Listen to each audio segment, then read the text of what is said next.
Hello, everybody. Hello, everybody. I'm going to wait till some of you guys get in here.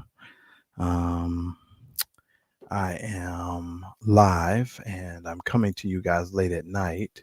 Well, it's about 8:53 my time, which is probably like midnight, 1 o'clock, some of you guys' other time.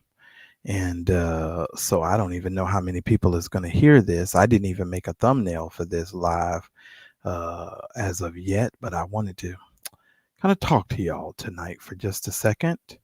And I want to have a real grown up conversation. And maybe some of you guys can help me understand a few things. And so, yeah, that's why I am live as we speak. Yes, I'm trying to get my the link to this live so I can actually send it out to people because I didn't even send this live out to anybody yet. We go ahead and share this live. Hey, good to see y'all coming in here. Hey, T Davis, what's up, Moni? Beautiful Ashes, what's up, everybody? I just wanted to talk to y'all tonight. I hope y'all can hear me and hear me well. Well, Moni, I was just about to put it in our private group, our other group, just to let you guys know. Yeah, this is kind of a quiet storm. I don't know how well this is gonna go. I was waiting for St. James to go live, but uh, I don't know. He must have fell asleep or something because I was just gonna support his live. But there's a couple of things that's on my mind and on my heart. And I just want to talk to you guys a little bit. So y'all bear with me tonight. Let me pull this up on my iPad. So we got a little bit of time. Hey Betty Yellick. Hey CC. Thank you so much. CC say I'm all in the clear. What's up, T Davis? You guys, I've been in my head too much today. And I'm kind of I got well. This is gonna be I know this is gonna be a transparent live too, so hang on. This will be good. What's up, Daryl? Um, you know, what's up, K Rich? I hope everybody is good. Um, let me just set some things up so I can see who's in the chat and I'll know who I'm talking to when I'm talking to folks. Um, let me just okay, good. All right, hold on. All right, so that's that. Yeah, it's like a midnight live, C Bree. I'm sorry. I know you normally you guys know I don't come on this late. And when I do come on this late, it's kind of dangerous because no telling what's gonna come out of my mouth. Um, but I wanted to talk to y'all and because I got a lot of stuff on my heart and on my mind. And let me just go ahead and preface this by letting you know in advance. I have had several Heineken. And like I said, I don't know where this is going to go. I got another one in the freezer, and hopefully before this live is over, I can go ahead. Somebody says send the link for your private community, please. Lame, Lay Marie, let me see. Moni, could you do me a favor and put that in there? Cause like I said, I've been drinking, so I don't want to take the and mess up some type of situation. I don't know. Um, so, and Moni, I don't even know because you're on an island. You could be having a pina colada in your hand. I don't know. You could be drinking too. I don't know. But I know Moni's here. So, Moni, if you could send him a link, I would really appreciate it. Oh, this is gonna get interesting, K Rich, because I'm laid back and I done had a couple of beers. And normally if I'm in the mood for beers, I know it's because so much stuff has been going on. Okay, let's talk first things. Has it been in 5 minutes yet? How many minutes? It's only been 4 minutes and 16 seconds. Wait a minute, I gotta wait another 5 minutes, a minute, because they said it takes YouTube at least 5 minutes to send out the notifications. Hmm. And I wouldn't even have gone live if St. James would have went live. But the only reason why I'm live is because I was waiting on him. So yeah. Yes indeed. Yes indeed. Uh so I'm waiting on the 450. But shout out to all of you guys that are in the chat. Thank y'all for joining me. Betty Yella, good to see you here. Creed B, you guys are members. I appreciate you. Angela Smith, T. Davis, Beautiful Ashes. And y'all make sure y'all renew your membership because it's only going up from here. Yolanda Spalding, good to see you here as well. Daryl, let's start here. Let's start here. You know, sometimes I just want to delete this channel and just do something else. And let me tell you why. When I left, when the Church Folk Revolution and all of us decided that somebody said, don't have the information on this phone. Okay, okay, Moni. Let me see if I can manage it. Oh Lord, y'all hang on to y'all hats. Oh Lord. Is Uncle Fred in here? Who else is in here? Christine, could you put a link in for the membership? If not, I'll do it. Let me just see if I can do it. Hold on, let me see if I can do it. Oh Lord, hold on. This is going to be interesting. Okay, wait. I think I can do it. Memberships. Hold on, memberships. Where's the link that you use for share your members only video? That's a playlist. I don't think that's it. Let me see if this is it. I'm trying. Let's see. That should be the link to join Limery. Okay, I think I did it.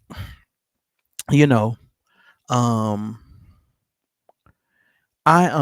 some days I just feel like stopping this whole channel and just doing something else. And the reason why, when we was doing the Church Folk Revolution and pimppreacher.com, our motivation was really trying to help people and get people to come from underneath the tyranny of tyrannical leadership, and also, people who had been abused in the church and people who had been hurt in the church, and really trying to help people. And when I talk on this YouTube and when I have discussions with people on YouTube, I genuinely am trying to help somebody. I know that, I can, sometimes act a fool, but I guess we all can at certain particular points in time. And I know I kind of do it, jokingly, and I'm laughing and stuff like that. But here's the thing. I really do love people. I really do care about people. And it bothers me sometimes. And what we just saw in the last couple of days has, I don't want to say it's broken me, but it's made me think, what in the world is stuff coming to where criminals, people who have such bad agendas, and people who don't really care about people could literally go after a pastor or a preacher and try to malign their character and try to beat them up to the point to where you just come out with a lie. Now, I don't like some of T.D. Jakes' teachings. I've had some personal experiences that I've talked about on my own channel. You guys know that, those of you that follow me. And I've just been like, wow, like, what kind of people could get together and contrive a story like this and put this stuff out, knowing that this man is already being beat up in the media with this P. Diddy stuff that nobody has put any proof out on. And by the way, I'll drop the link for anybody that wants to come up. Trust me. I definitely will. Um, uh, and so if don't worry, anybody wants to come up, you all will be welcome to come up and talk with me. Tonight, I won't even make you show your face, so you can do the avatar. And I'm going to keep the screen up the way that it is right now. So if you want to come up, nobody's even going to see your avatar. I'm going to add you to the situation. We'll be able to hear you, but I'm going to keep the screen the way that it is because I'm not coming up. Let me tell you something. I am disturbed to my core. I am now on my third beer. I'm literally on my third beer. I tried another beer. It was called 805. I went to a place around the corner and I was like, oh my God. I'm like, I just cannot get out of my head right now, because I'm just like, what kind of people could do this kind of stuff. Like, I know I have issues with the institutional church, and I have issues with my fellow laymen in the gospel. You understand? I have issues with that. But I could never bring myself to concoct a story and to go after a person the way that these people have gone after this man. And on some level, sometimes I feel like, well, maybe I'm contributing to the problem because of the way that, I go ham on them. But I know I'm not coming out here maliciously, but I'm telling the truth. But I'm just like, what is it about people that will follow people that they know are literally going after these people?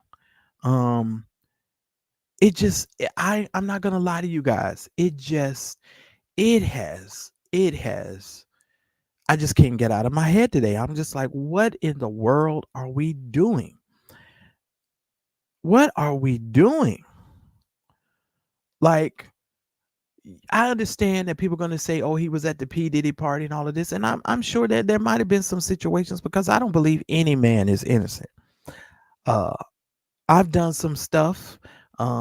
You know what I'm saying? But my stuff is, I guess it would constitute fornication. It would go into the fornication category. You know what I'm saying? It's not in the. So none of us are innocent. None of our hands are clean. But to see people who claim to be prophets in the Lord's church and to do the kind of thing that we just saw over the last 2 days, think about it for a minute, you guys. And let me drop the link in case anybody wants to come up, because I'm just gonna be I'm just this freestyling. I'm freestyling. So in case anybody wants to come up, I'm gonna drop the link. Um and I guess I can pin this link at some point. I'm gonna wait till this link gets up there so I can pin it. I think I can pin it in a minute. But you guys, listen to me.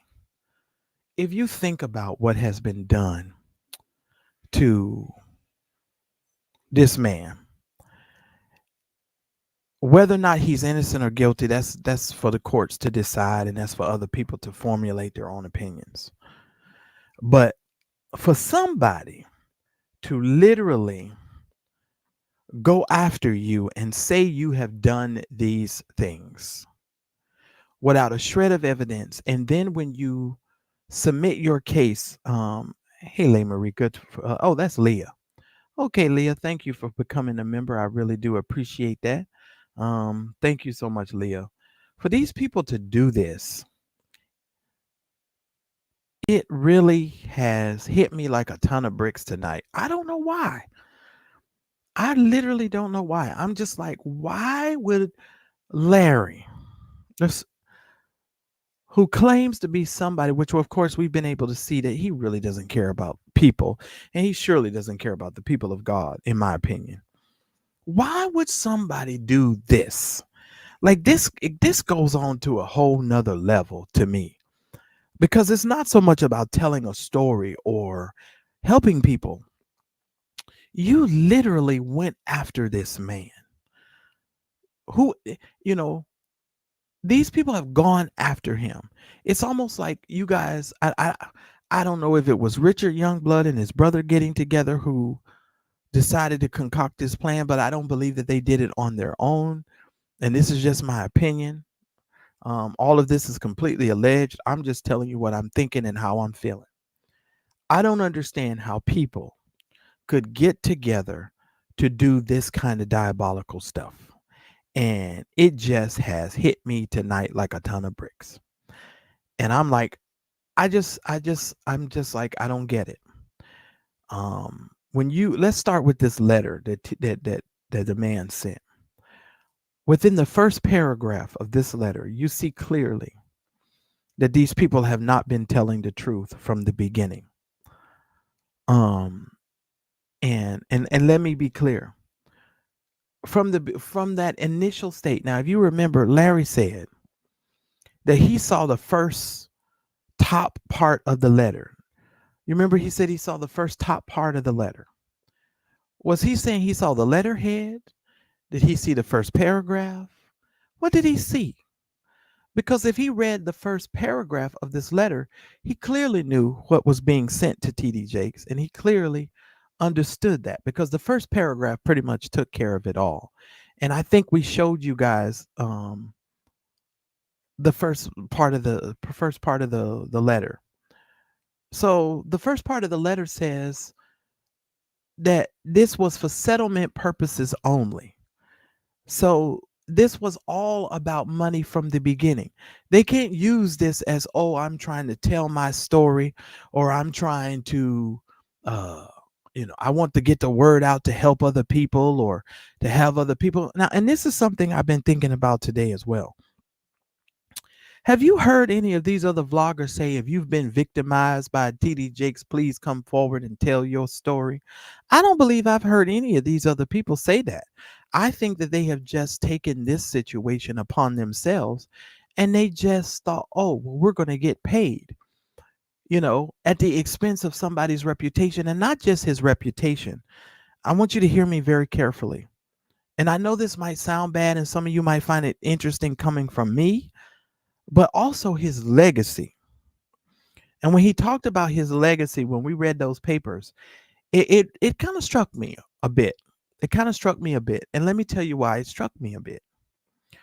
In 1993, when I went to the Azusa Coast to Coast Conference, um, um, I want you to hear me. Well, I think, Kathy, there's been a shifting in progress. It's already happening, Kathy. Those of you who know me and those of you who watch this channel, y'all know it's already been done. That's already been in the works and in the process. In 1993, when I went to the Azusa Coast to Coast Conference, I had just stopped working or assisting a pastor in North Carolina. And I've told you guys this story before. He was a tremendous man of God. He was one of the first men of God that I've ever encountered to rule his home well. He showed me a great example of what it meant to be a person of faith. And when he was treated the way that he was treated, it took me aback. And I'll tell you something that therapy has helped me to understand. And let's talk about that as well. And this is almost like my private life stuff, but let me just say this. One thing that therapy has helped me to understand also, I've always said that I didn't have any church hurt because nobody did anything personally to me. So I thought church hurt had to just deal with me personally. And one of the things that my therapist helped me to understand is what happened to my pastor and what happened to the person that was in leadership above me. When those things happened to me, it was an emotional attachment that I also had to that situation. So there was a level of hurt and disdain for what happened to my former leader. Okay. And I had never really looked at it like that because I was like, it wasn't done to me.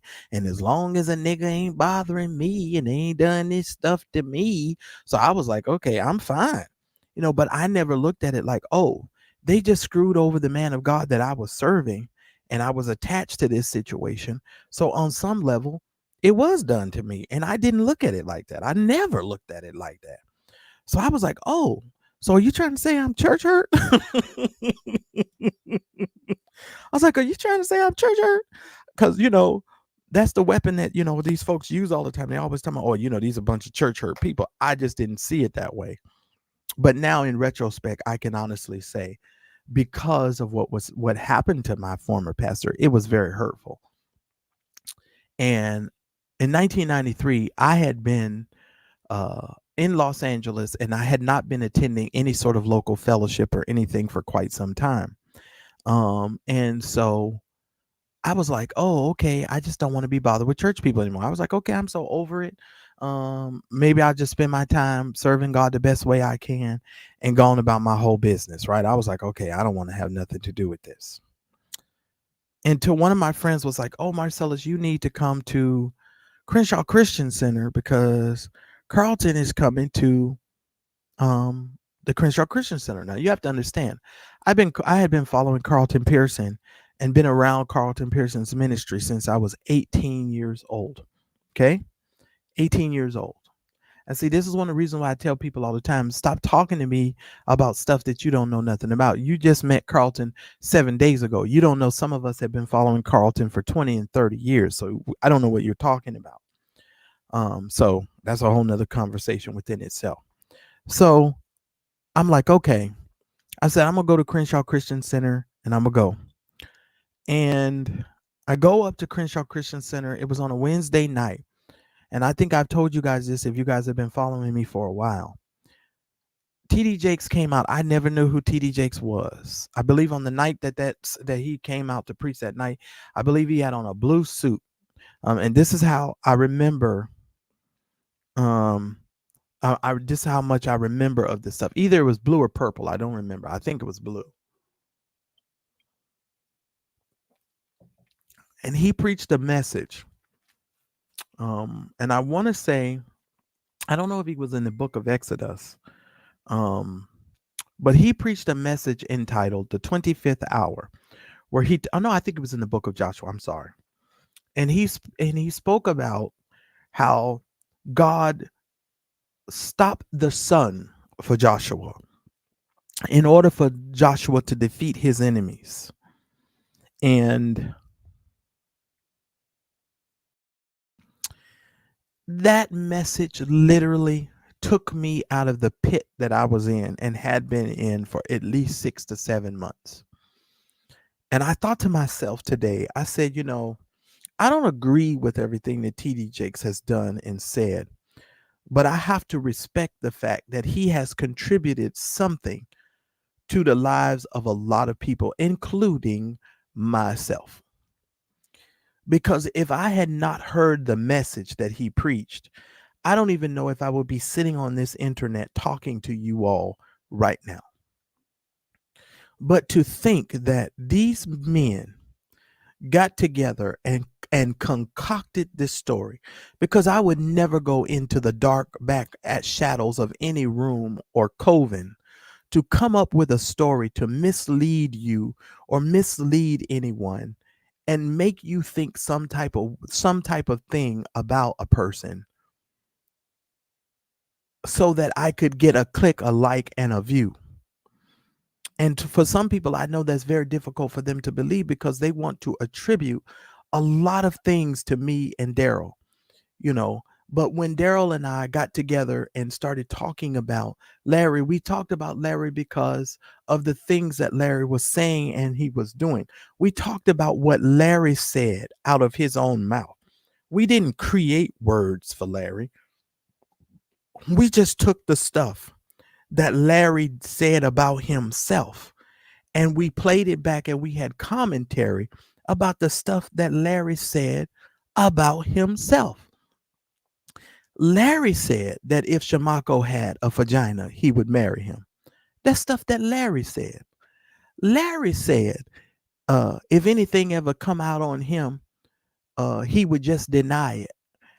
And he knows that some of the things that he's done, and he would never tell anybody. And if it ever came out, he would just deny it. Those are things that Larry said. We never made up stuff on Larry.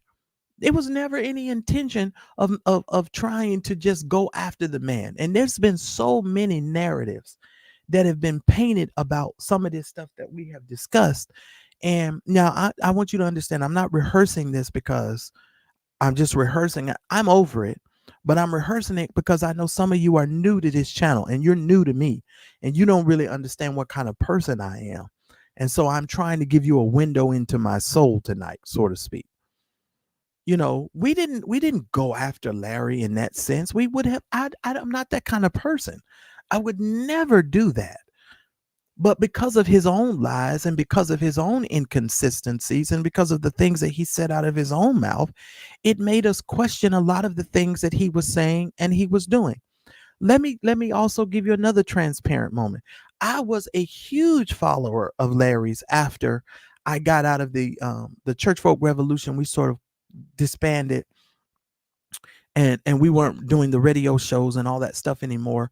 So you know what I started doing? I started sending all of our followers to Larry. Now I regret that in retrospect, I started sending all of the followers to Larry. I was like, y'all go listen to this guy. And some of my friends still to this day was going over there to Larry and was listening to Larry and all of that stuff. For those of you that were around back in those days, I was a frequent caller in the beginning of Larry's program. In the beginning of his program, I was a frequent caller because wasn't no dang on body else calling. Okay. So I always called, to help the show. I'll be honest with you. I appreciate, other people, and I know how to celebrate other people.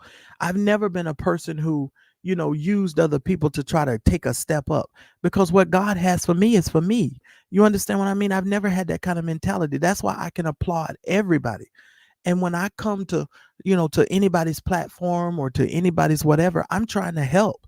I'm never trying to hurt, harm, or cause any sort of dissension or anything like that. But this thing tonight, you all, has me baffled on how grown men, because this isn't women. This is another dynamic. I'm going too fast. It's a whole nother dynamic for me, because these aren't women. These are men doing this. Uh, hmm. That's a whole nother thing.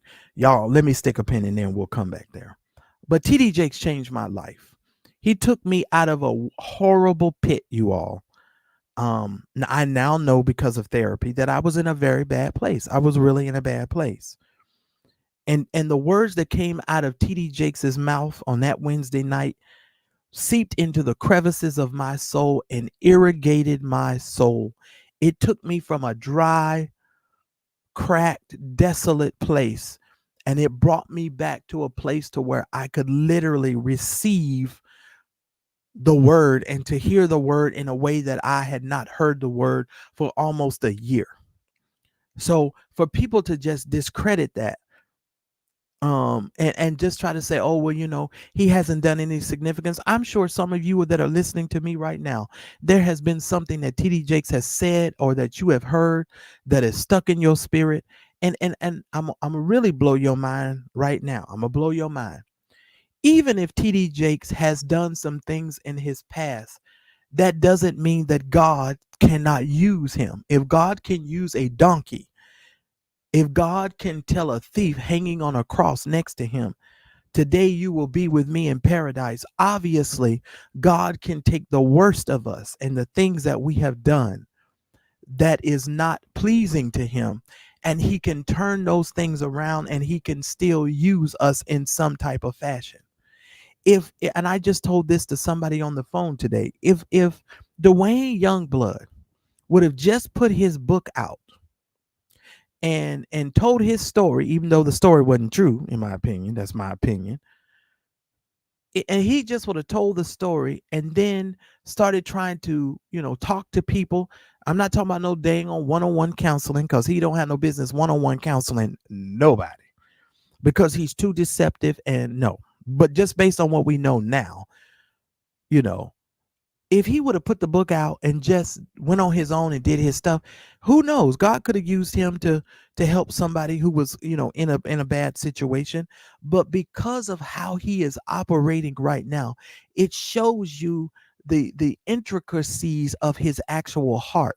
It shows you what kind of person he actually is, to concoct this kind of situation and to go after somebody because they are vulnerable in the media.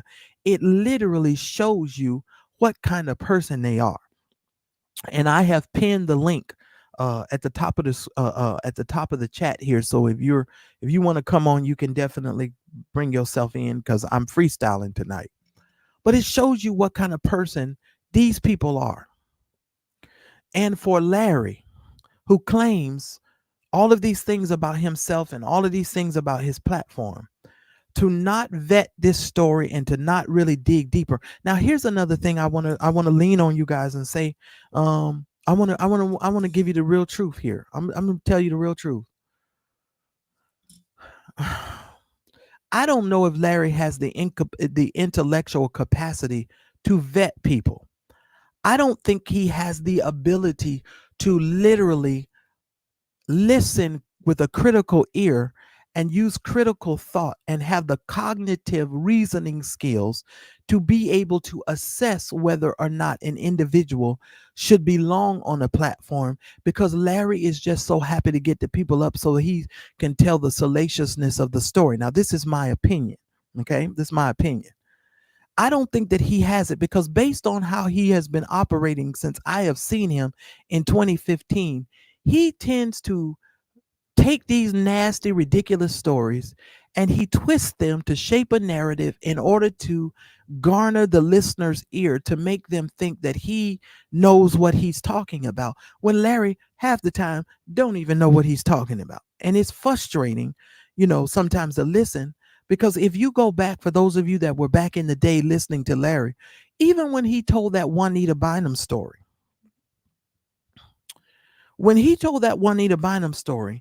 and he tried to excuse that man for going into Juanita Bynum's private room to drop off a present while his wife was out of town. And Juanita Bynum, of course, they said they laid out all of her undergarments and all of those things, and they tried to make that out to be something funny.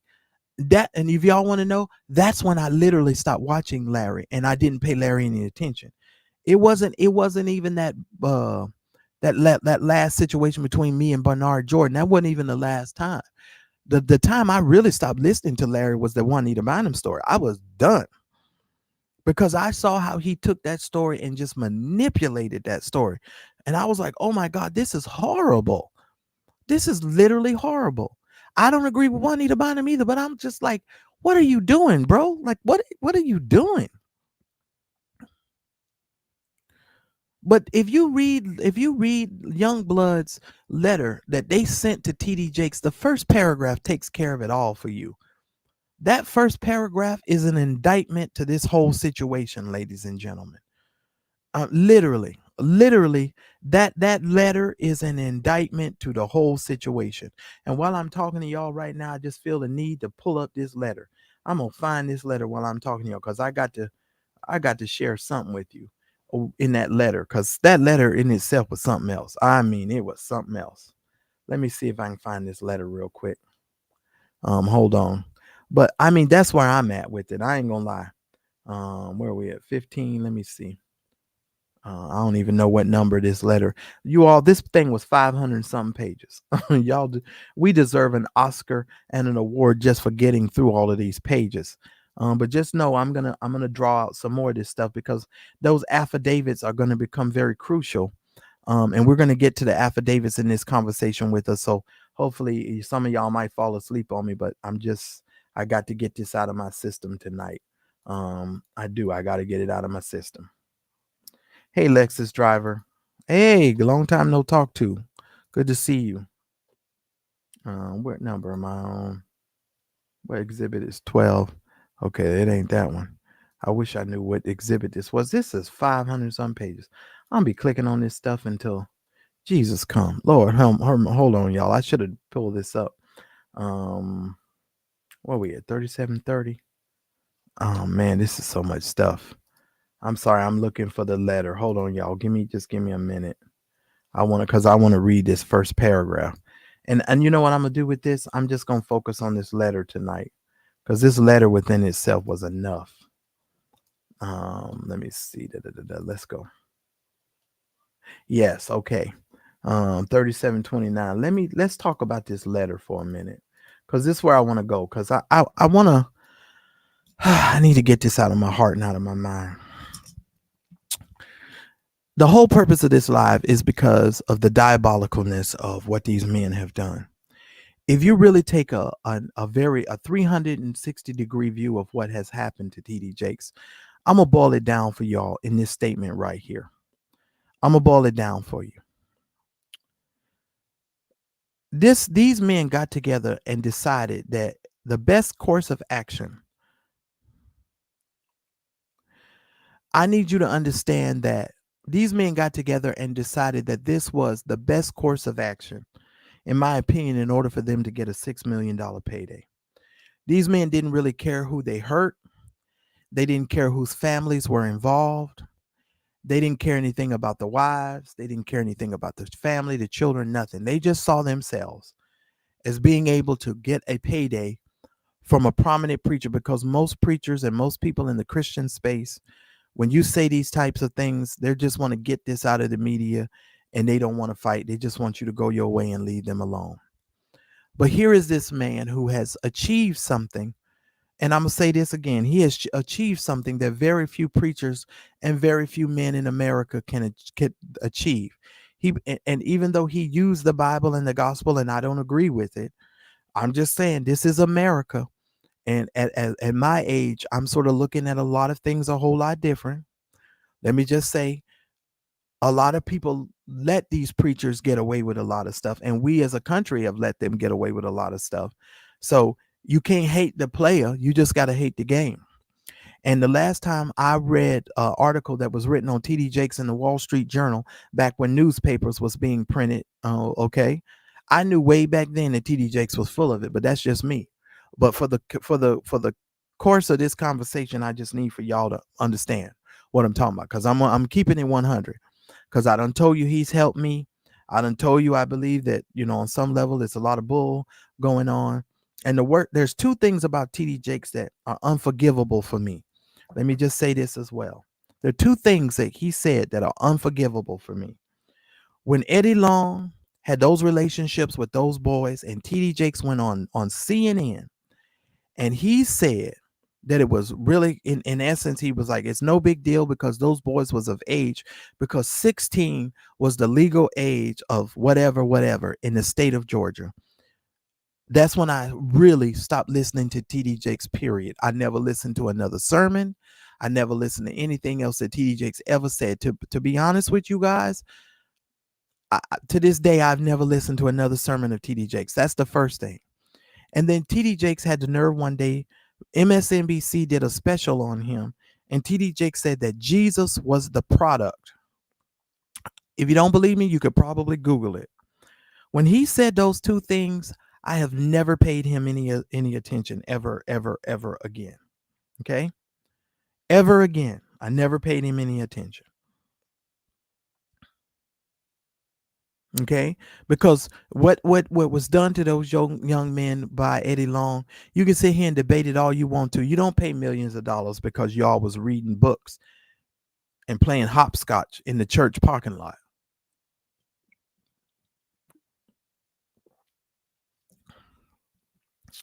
And we all adults, and we need to come to grips with some stuff, and we all need to face the reality of some stuff. And I just went back. Y'all think I'm playing?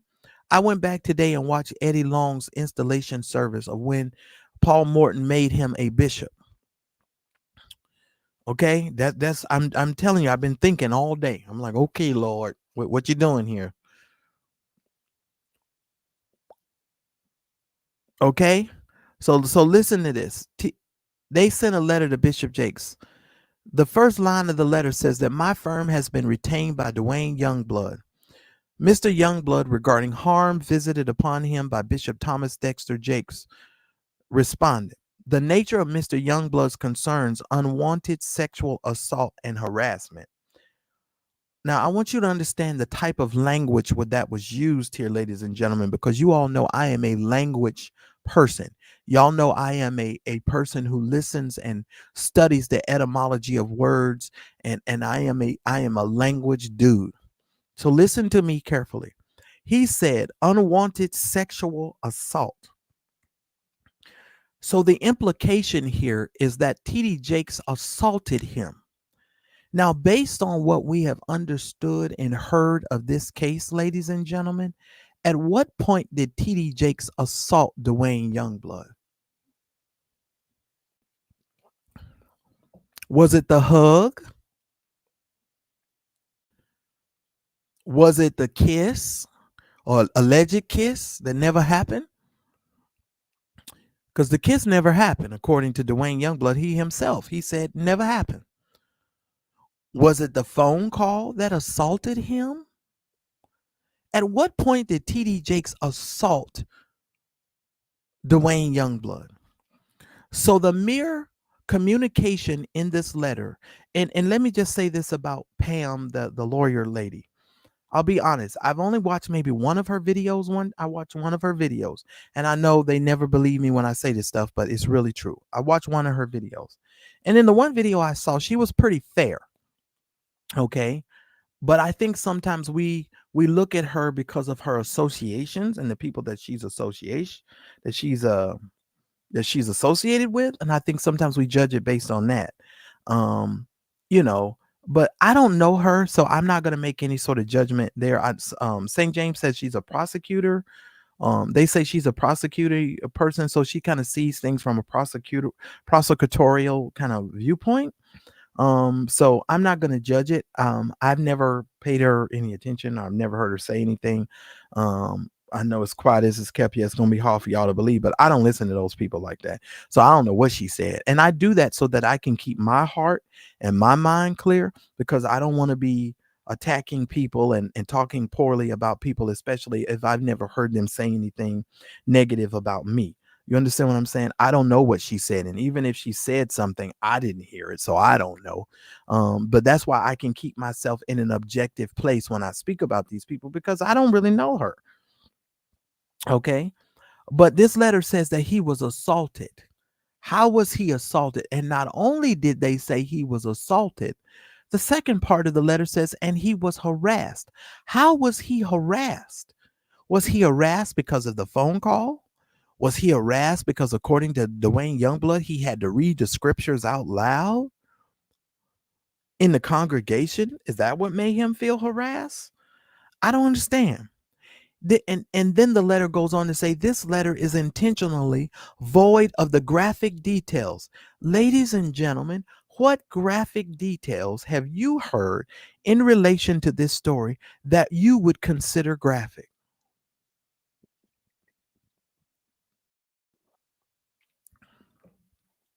So, in essence, this letter was generated, and the verbiage that was used in this letter was generated to solicit an emotional reaction from Bishop Jakes, and to get Bishop Jakes to go into a tailspin and try to figure out how he could save his reputation, save his, and his church, etc., etc.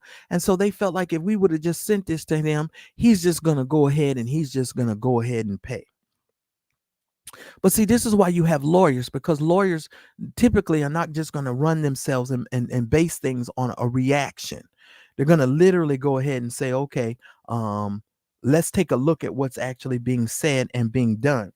And what was filed on yesterday, and I put the link in there for anybody who needs it.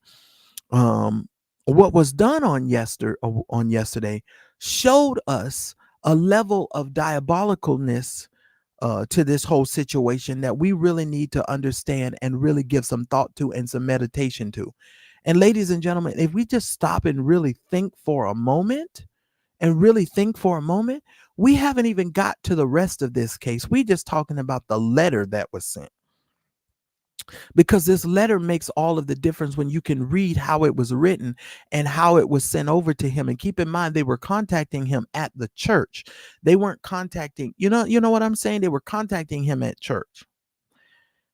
And it says the purpose of the letter is to encourage the parties to resolve the matter quickly. So they're telling you right off jump that we want you to pay this money and pay this money fast.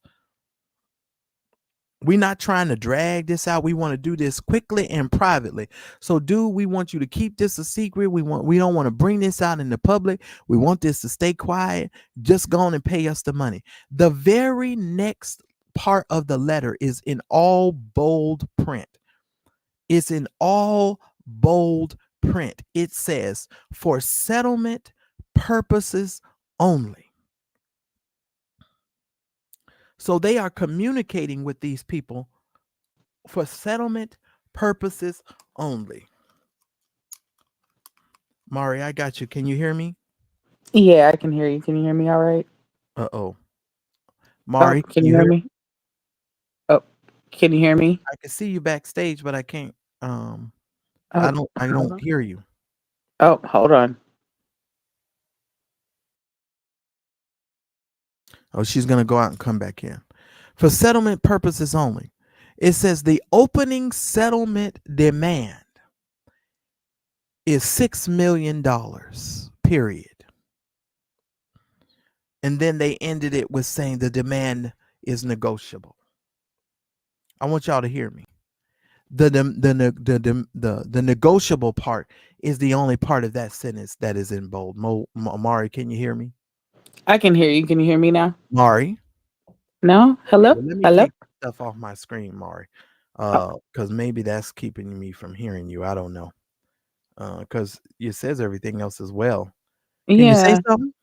I'm talking. Can you Hold hear on. me? Um, I'm talking. hold on. Audio. Oh, it wasn't you, Mari. I'm sorry. Say something. Oh, okay. It was me. I'm sorry. I'm sorry. Okay. I'm over here with this darn switchboard. I apologize. So you guys should be able to hear Mari now. Um, but let me stop because I just talked about the demand part. They said was negotiable. Thus far, Mari, on everything that I've said and covered so far, what say you? And we'll get into the other part. I think for me, it's just discouraging, one, because this is what we have to show for the body of Christ currently in this wonderful day and age. Two, it's just like they always want to tout on the other side how jealous everybody is of them when they're the ones who are envious of others, constantly trying to tear others down, backpedaling after dragging someone's name through the mud for years, for well, multiple years, but at least for the last 1.5 years, two Right. years ish. I'm gonna say 2 years. Yeah, exactly. And it's just like you threatened this, whenever I went back and found that timestamp, January of last year. When did this man officially get out of prison? Because why were you threatening with his initials back in January? And it's just like everyone was just swearing up and down. They had concrete evidence. They should realize when his loudest cheerleader, aside from whatever might be going on behind the scenes with them, when his loudest cheerleader switched up on him last night, well, I can't say completely switched up, but when he basically said, Molly girl, you in danger, that, as loud as he would boast for him, it's like you gotta stop trying to pretend like everything is okay. Birthday weekend or not, I hope you got somebody on the line with you first thing come Monday morning because it's not right, but it's going to start crumbling down because you can't just keep getting away with this. Everyone wants to get on William about extorting people and, oh, I'm going to release a story on you if you don't pay me. What's the difference between what he does and what they're trying to do? They Right. went ahead and released it and they're still trying to get the money. Right. And to tell you the truth, that's another part of this that I've been thinking about today. These people are still using this. Like somebody sent me something today, and now that you mentioned William's name, let me just go here because somebody sent me something else today. And I said to myself, William was able to fund his life and lifestyle because of what he was doing to other people. you Mm-hmm. know people think, oh well, he's not wealthy, he's not rich, you know this is all a facade, just like this the Dr. Dingleberry is all a facade. Every that's all a facade, people. And it infuriates me because I'm like, he's going after a preacher even today. Yeah. When you see these people going after these people, they're not going after these people just because they're going after them. They're going after them in hopes of getting a payday. It has nothing to do with morals, ethics. They don't have that. They don't have their favorite word. They don't have an integral bone in their body when they want to say that about everybody else. And I only watched, people quote unquote covering it on certain platforms. So I have no idea what Pam had said or whatnot. So I'm like, I really can't speak to that part. Yeah, me But I neither. mean, but for me, I'm just like, alliances aside, if I'm a legal professional, if I know there's an open case and I know whether it's in person, through YouTube, whatever, Like, if, for example, if you were involved in a case, I'm not going to cover that. I'm not going to talk about it if I'm the legal professional, because at that point, you're making yourself susceptible to being dragged into it in some way, shape, or form, because they're blowing up your chat. Mm, Like, I'm not gonna put anything. I'm not putting nothing on the line for y'all. I'm gonna reserve my opinion. Let's get back to covering cases. I know none of the parties personally. right. Absolutely. Absolutely. And I think for me, when I just been thinking about this all day today, I'm like, okay, what in the world? How desperate could you be? And I understand I know why they're doing what they're doing, in my estimation or my opinion, because if you come from the sticks, if you come from a trailer and you've been exposed and you've learned a hustle that has created a lot of money for you and been able to show you another side of life that you never knew anything about. And I said this years ago. If you all remember, and those of you that have followed me, I said Larry's the kind of person who would spit on the ground and drown his mama in the spit if he thought he would get another dollar from it, because he doesn't want to go back to that trailer, because he uses his money and he uses the those folks money to create some level of influence for him with people out front. And he uses that because he leads with money. He doesn't lead with integrity. He doesn't Right. lead, he doesn't lead with love. And that's one of the things that makes him a very poor leader, because he's not leading with a conscience of building people and undergirding people and letting people become their highest and fullest self. It's all about him and what he And can it's do. all about greed, because when your message about your quote unquote wealth is, you think God wants you to be poor and struggling, it's exactly what you just said. He'll out anyone, spit on whoever he needs to make sure he never has to be broke, destitute, having to file for bankruptcy again, whether or not he's headed that way anyway. But it's just like, you shouldn't have to convince your people that you're supposed to be in name brands and you're supposed to spend well beyond your means and you're supposed to do this, because God doesn't want you in, hand me downs. God doesn't want you in this. God doesn't want you in that. Like, it's the manipulation of his following, that it's just like, you've gotten your band of misfits together. You're playing to the everybody, money rules the world, cash rules everything around me. Right, right. And it's just gross.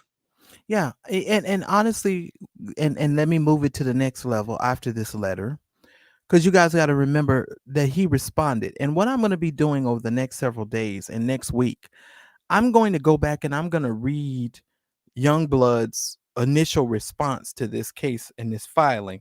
And then we're gonna sort of methodically walk through a couple of things just to get our understanding on good footing, okay?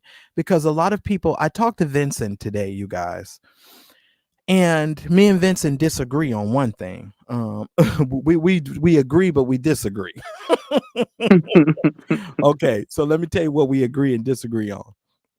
I told Vincent, I said, Vincent, they're going to go to court. And Vincent says, no, he's like, I'm not too sure about that. He says, I think they're going to go into mediation. I said, well, Vincent, I don't think this is going to go into mediation. And the reason why I don't think it's going to go into mediation, because this is TD Jakes' name and reputation on the line. At this particular point, mediation doesn't help TD Jakes in the court of public opinion. Exactly. Going to court is how TD Jakes is going to vindicate his name and show Duane Youngblood and Richard Youngblood to be the raggedy mouth son of a bitches that they are. Excuse my French. Um, you know, Yeah, and I mean, for me, like you said, in the court of public opinion, I don't see how mediation is beneficial. And what is there to mediate when they've said up and down, these things have never happened? right. Mediation would be like, okay, there might be some truth to it, so let's hush hush. we'll just keep it, at between the mediator. No, they are letting us know this stuff has never happened. There is a history of these brothers are obsessed with Jake's because they used to have an association with Jake's. They found another party who is obsessed with Jake's and wants to take Jake's down for to, avenge his friend that he begged to be his friend, like he begged Bernard to be his spiritual papa and all that. Right. Like it just reeks of opportunist and thinking they can just manipulate people with words. And back to what you said in terms of legacy, like, and that's like when they think about their legacies, you could have pulled out at any time, but no, you kept your foot on the gas, and now your ass about to find out. When we look at your legacy, you want to be known for outing this preacher, outing that preacher, going to court for this, going to court for that. And then of course, Youngblood, he got his we know his legacy. And it Right. ain't pretty. He can't even change his legacy if he wanted to. Yeah, yeah, But exactly. yeah, it's like when you want to go and take someone down, why? Like what do you get from it? Yeah, you don't you would think, well, I think that's a mature place but that also requires some cognitive reasoning skills, Mari. And I'm not quite so sure. Uh and it is Mari, right? It's not, is it Mary or Mari? It's both. Okay, so Because yeah, like I did a spin on Mary Mary, but people's like everyone comes up with their own nickname for me, so I oh, I go by both. Yeah. because if you were doing Mary Mary, only reason why I said Mary Mary because I noticed that Vincent keeps calling you Mary Mary. And I'm like, Yeah, okay, is it Mary Mary? Is it it's both. Mari? Yeah, I don't Okay. even correct people because like all the different networking things that I do, I'm Mari to some people, I'm Mayor, I'm Mar, Mary, Mary, I'm everything, and I Well, just go with it. I'll call you Mari Mary. Okay, like let's keep That works. these folks, I tell you. But that just cracks me up because I'm like, I don't want to be wrong. 'Cause I've always heard Mm-mm. somebody call you Mari, and that's why I've always called you Mhm. Mari. I didn't know that it was gonna be it could be Mary. That's why I was like, that threw me off. And I'm like, have I been Yeah. calling the wrong name this whole time? But anyway, Mm-mm. um, Technically, no. but I just think when you talk about legacy, you know, this man, and I don't want to make this about Larry. Let me get people to understand that too, because this goes much deeper than just Larry. Mhm. You understand what I'm saying? This is a situation where these people have decided to be, um, these people have decided to be, you know, judge, jury, and executioner. You know, they came out to the public and said TD Jakes did these things. They said he groomed Manasseh. They say he was Mhm. sexually attracted to Manasseh. They came out telling us these stories and saying these things, and so people are going to believe them, right? And so I'm like, oh my God. And then when you get a letter like this and you actually read the letter and you realize that there was no sexual assault and there most certainly wasn't any sort of harassment, because I'm thinking reading If a anything, it was in reverse. right. And so I'm just sitting here in awe today, you all, and I've literally been thinking, and I'm 3 beers in, because I told y'all I'd been drinking. I'm 3 beers in, and I'm sitting here thinking to myself, what kind of person could literally do this? And the only thing I could come up with in my mind, and I keep saying, Lord, I don't just want to say these things because it's Larry, because people gonna think, oh, he's just saying that because they hate Larry, because that's what I always get from these folks. You just hate Larry, you just hate Larry, which I really don't. I don't hate Larry like that. Like, honest to goodness, if you all now, Daryl couldn't do this, but I could do this. I could sit in a room with Larry and look Larry in the face and be like, dude, what the hell is wrong with you? You understand what I mean? And have no absolute malice in my heart whatsoever. Because in my mind, I'm thinking, what's wrong with him? Like, you want to come to the church community because this is your community, dude. even though you're lying, Mhm. even though you're lying to the community and you're misleading the community. You want to come to the church community and you want to say all of these things, and then when you are questioned, you think that some kind of way we have to give you some sort of, you know, what's the word for it? We have to give you such trust, and we have to allow you to, say all of these things with no pushback. And then you get mad at adults, because we are all adults, when we push back on you and tell you, no, sir, I don't see it that way. I completely disagree with you. He starts hollering about, well, you're all dumb and you're all this and you're all that. No, we're not dumb. You guys were dumb for coming up with this plan and using criminals to write your affidavits. Let's move on to the affidavit portion of this here, Mari. Yeah. This is another disturbing part about this, because you guys got to keep in mind, this is a new situation to this adds a whole different dynamic to what has been filed to me. Okay, if you are going to use people who have been convicted of the same crimes that you have been convicted of, at least one of those men were, right? Mhm. Yep. He is a tier 3 SA offender. Yep. And But you they are have breakfast together. Breakfast. They have yeah, breakfast together. okay. Mari, don't do that to me. Oh Lord. I'm sitting here like, okay, Dwayne. See, here's the thing, you all. Throughout this whole process, I've been waiting on Dwayne to give me something that would make me believe in an inkling of this, right? Because, people don't believe that. And I've told you guys that in several different videos. Like, I'm looking at this like, okay, Dwayne, just give me something, just something I can hang my hat on. But then you get hit with the fact that one of the men that you get to write this affidavit is a tier 3 SA offender. And for me, I can't even blame Youngblood for shooting his shot and trying to do that and scramble. The blame goes on Tyrone. You are the legal professional. You are the one who's saying you're doing it pro bono. You've never been in touch. You are also a liar. But you, Tyrone, are the one who should have cross referenced dates and times and places. It does not make sense that us over here just observing from the outskirts told people from day one. For one, we don't even know how old the man is.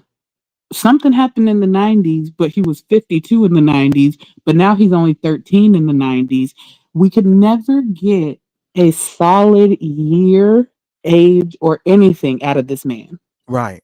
As Right. the attorney, you are to cross reference all of these things before you have these people perjure themselves. Why didn't you know that one of them was incarcerated and there's no reason they could have had breakfast together? Right. Right. And then honestly, just on appearance, I'm just these are things that I have watched and heard from attorneys. Just on appearance, this appearance is not going to look good in a court of law, because you had no business getting together on at breakfast. It's going to sound like you were more or less rehashing a story versus, excuse me, confiding in an individual. You understand? It looks Yeah, and it looks like more of a rehearsal than it does a confession to the other person. right, because it's like and I think pretty much every content creator has pretty much said it, that I listen to. You were on the stand, not once, twice, but thrice, fourth, fifth, whatever. And they needed you to plead your case of why you are touching the little boys, Right. as you say.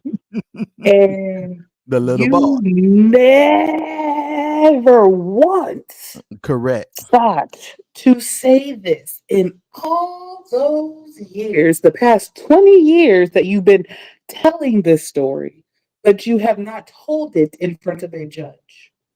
But Mm, it's the reason that you are the way you are. And you've been correct. telling it for 20 to 30 years. That is huge, ladies and gentlemen. And trust me, in the court, and if this goes to a jury, trust me, that is going to be something that the jury will hang their hat on. I promise you that the jury is going to hang their hat on that. They're going to put a gold star next to that point right there, because you've had ample opportunity to express to people the emotional devastation of this situation with a Bishop T.D. Jakes that you never brought up in any of the essay cases that you had regarding the young men that you touched and that you were found in a car with, according to one of the articles, with your pants down while wearing an ankle monitor, which would literally go to the psychological the depravity that you had that would cause you to continue to perpetrate these crimes on other young people. You never brought any of that up in a court of law. But it was such a moment that killed you and made you die inside. Everybody but the court knew about this. Correct. Correct. And I'm sorry, ladies and gentlemen, that is an amazing point. It is an amazing point of contention that will most certainly cause any jury, any person that is listening to this case, a great level of pause. You're going to literally pause and stop in your tracks when you think about that, because all of us a day later are sitting here on this live. And those of you that are listening to me who haven't fallen asleep yet, you all know that that is going to be a huge deal to deal with based upon what this man has done and what this man has said. Now, Mari, Exactly, because you're saying it happened before you committed your crimes. right. So it's like, but you magically forgot in the moment that you were trying to save yourself from prosecution. Yeah, no, no, no, no, no. And he didn't even think to bring it up to try and save himself from the years that he spent in prison. You mean you were on your way to prison and you didn't think to mention that? And then here's my thing, because normally when you have these types of cases, you have a psych eval. They bring someone in to evaluate Hmm. your psychological situation. And I'm quite sure that TD Jakes' lawyers have gone back to that case, probably pulled up the psychological evaluation, because y'all know that's all a public record. And then if they're lawyers, they get access to it. They can just pull it. Exactly. They pull it. Right. And that's why I'm glad they mentioned that part about the therapist, because we talked about it on St. James channel one night whenever, they had initially dropped their affidavits and stuff. Where did the therapy start? Who is this therapist? How long have they treated you? Was it just your court appointed or attorney appointed therapist who you did a 5-minute session with, or a 1 hour session with, just to give a general consensus? And because you're articulate, you convinced the therapist that this moment created traumatic injury to you? No. Who were the therapists that they made you see when they had to evaluate you when you were going to court all those other times? Like you said, it's court record. It should be there. If he never once mentioned Bishop Jakes in any of those psychological evaluations, why now? Right. And even if this present therapist saw you, your present therapist would then go back into your history. They'll go back into your medical history of other therapists that you've seen. So, I mean, this is this, you know what? Okay. Okay. Let me calm down, because now I'm getting riled up. Let me say this. This is a clear-cut case to me, Mari Yeah, Mary. and I mean, and it's for more reason than one, because I mean, mind you, affidavits aside, timelines aside, we just talked about the therapist, but we haven't even gotten to the fact that him and his brother have just been chasing after Jakes in Right. multiple ways. Right. So it's just like there is a history of them seeking employment, seeking whatever. I'm mad because Jakes didn't come and testify. Why would Jakes come and testify on behalf of a child SA offender, just because he ordained him 30 some years ago, 20 some years ago, from whatever date he's getting ready to go to prison, whatever? Good night, Mm. Kathy. Let me say this, Mari. Let me say this, Mari, because you're making a good point, but I want to take it here because I like to dig into the emotion of it. Yeah, Mari, let's get emotional. yeah, let's thinking about this, Mari. You're in West Virginia. He's in TD Jakes is in West was in West Virginia. They were in Pennsylvania. So they're all coming up from a lowly, desolate place. That They're all, Rust Belt. they're Hmm. yeah, they're coming from a place where they're having to scratch and survive, right? Hanging in a child line, right? So they're doing the very best that they can. And then one of the men that are in the upper echelon of your your organization, he explodes on the scene because you all need to understand how TD Jakes' situation went. TD Jakes went from that raggedy storefront to filling arenas. So Yep. he went from having nothing to millions of dollars. And when I say like overnight, I mean overnight. Okay. And when we used to tell these people back in the 90s that he had a storefront church, nobody believed us. They couldn't believe it, and folks will be like, "Oh wow." But you go from a storefront to millions of dollars, and so guess what happens? You leave behind all of those associations and those people a lot of times that you knew, because now Yep. you've reached a level that they're not on, and so they're aspiring to be on this level. So you can imagine Duane Youngblood and his brother, who knew Jakes and had some level of close proximity to him. We'll give them that, okay? You Yeah. I and mean, it's there. right. Exactly. So and then all of a sudden now, he's wealthy, he's rich, he's living well. You knew him when he was in the shack, you knew him when he was in the storefront, and now he's ignoring you. Right. And the thing is, if he's ignoring you, it doesn't necessarily mean he's doing it in a vindictive way. When you th- put it like this, the young bloods had nothing but time on their hands because they're not being pulled from state to state, church to church. I have to do a book, I have to do a recording, I have to do a this. So he may not have even intentionally, wanted to make them feel that way. But even like Jermaine said, I recognized him because we had associations through church. So Correct. it's like for them to just, be like, he was so nasty, so rude. He wouldn't give us the time of day. We must go get him. Like, I get it. You felt left behind because you once were in close proximity to this person. You held his Bible, you escorted him to the pulpit, you did whatever before he blew up. But Right. there's a different way to go about it. And just Correct. like when his brother went to go try to get the job, can you have the credentials? You Right. ain't paying child support. Your wife done left you. Like, what credentials you got? All And y'all just been in and out of jail and right. prison. And we don't even know if he had some type of drug addiction. We don't know anything as to why TD Jakes flat out just denied him. But I bet you anything, they he called Watkins because they were probably still connected to the Huggaguga church on some level. Eh, Woo, You that know what hugger I mean? So they went over there and he called Watkins, and Watkins was like, "You know what? Let's take a look. What's Youngblood like?" Because well, this is from a preacher talking. I'm trying to tell y'all this is what we do. If Mm-hmm. you come into me, I'm gonna call whoever your leader, your overseer is, and I'm gonna say, "Hey, what's up with Richard? What's going on with him? What's happening with him?" Yeah, a Well, reference check. right. So Watkins is gonna run it down. Well, the wife done left him.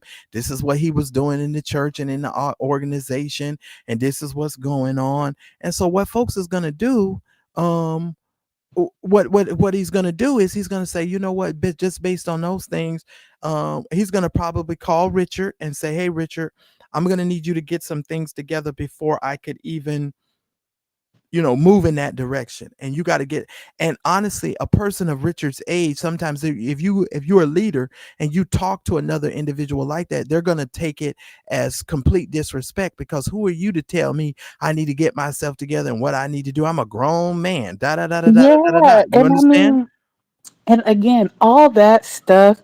And Rose G, yes, the storefront. They even put a picture of the storefront in the evidence. that the storefront that he came from, a raggedy old storefront. But like Marcella said, people don't believe it because of how quickly he got out of it. And I mean, and I think maybe Vincent had talked about it in terms of, men in these positions. Like, yeah, sometimes they do go both ways. They're both handed, whatever. And, they get a little curious. And, some people are saying how that's kind of what the armor bearer is supposed. That's what, at least that's what Larry tries to pretend. It's like your armor bearer is kind of your on call helper outer. But we don't know that to be true because where are all the other armor bearers that then? Where are all these 5,000 people who allegedly got paid off that was sneaking and telling, all the business? But Right. yeah, the ultimate thing about the brother is just like when they checked your references, you wasn't about shit, and you still ain't about shit. And why would you be beneficial to our ministry when you can't even pay bills? Like what? You're not even being a real adult. And like you said, we don't know if drugs were involved. I mean, clearly there was no benefits involved because the teeth Right. were throwing up gang signs. Yeah, But absolutely. Absolutely. whew, Cutting and mowing down a whole lot of grass. That's for sure. whew, what'd you call it? Whopper choppers? Oh my God. Man, when I saw it, I've never seen a person with that many teeth in their mouth. I didn't even know that was possible, to I be mean, they honest were with you. all just front and center. Just whew. But you're supposed to only have 32 teeth in your mouth. I Like, think all 32 were on the bottom. oh my God. I said, Father, I'd never seen, and I know people think I'm joking when I say that and I'm trying to be funny, but I'm being real serious. I've never seen somebody had that many teeth in their mouth at one time. I was like, holy cow, this is amazing, and disgusting all at the same Right. It's like, what a phenomenon we stumbled upon. I am not kidding, but But that's yeah, the it's just situation. it for me. It's just frustrating because I always tell people, like, for me, things that are near and dear to my heart is the black struggle, of course, black women and black men. I love uplifting black men. I'm an advocate for black men and their mental health. But when niggas want to act up, I can't tolerate it because at what point do you negate everything? How are you going to negate everything that you did to all of your victims? Falsify a story, tell it articulately, try to get a whole bunch of people on your side, and like it's like I can't get behind that. And Right. that's the part that's also frustrating for me is because you want to be able to say like, okay, maybe he has changed, maybe he's whatever, but it's just like have a uh, you don't have an honest bone in your body. You're an opportunist. You're just trying to come up. You don't know what it's like to actually work hard because all you know is manipulation. And that's for the majority of the parties on that other side, quite frankly. But you're going to go after the one that you saw as the cash cow Right. because the other one who's still living did more than a hug and a kiss, Right. which didn't even land. The kiss didn't land. We done got out the bathtub, so it wasn't even in the bathtub anymore. But it's just like, why have you not gone after the other person? Because if anything, the other person should have gotten what, a $20 million demand if this is worth six. Right. And let me say this to Rose G. Rose G, did you read the text message? Did you read what he actually said? Let me see if I can pull it up. Let me show you this text message because I got it right here. Because see, this is the other thing that drives me crazy with this whole case. Mari, this drives me crazy.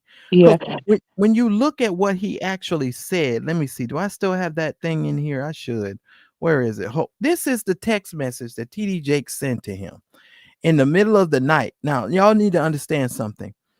I am a workaholic too. If you call me sometimes in the middle of the night, I will respond to you. at 2 or 3 a.m. in Pacific Standard Time. I'm still up. So when you text me, I will respond, okay? Here's the thing. Just because I say thinking of you does not mean that I am thinking of you in a sexual manner. If you are being mentored or fathered, or you say that this person is becoming your spiritual guide or whatever, however you want to look at it, I'm not thinking that that is sexual. They made this sexual, because do you know how many people I've said thinking of you to in life? You understand what I'm saying? Now, Yeah, and I think also, and I'm not sure, but it just feels like stuff is missing. Like, I'm not gonna pull the AI card. I'm not gonna do that. But for the last message to be like New York Times called today, and then it's like, what is missing from this conversation? right. Like, did you delete whatever messages you had prior to the picture coming through? Because how does it come from New York Times called today to thinking of you in my alleged flex pecs in your face behind the microphone? So Rose G says that's excuses. Rose, I would love for you to hit the link. You don't have to show your face. I'm more than happy to hear your opinion. I would love to hear your thoughts, Rose. You Yeah, are because I think that, it, and I mean, I feel like even the source who provided the picture has said a million times, my godfather, who is a pastor, says all the time that they will be up the night before their sermon, maybe catch a 2 hour nap before they have to get on stage. Like, they will be up right before the sun come up, get a 2 hour nap, and then they go and preach. So depending on, like you said, either time zones or what have you, it is not uncommon to say that. right. And also, I think we need to also be very clear here, Rose. I don't know if I had sent this to, I think I was talking with St. James.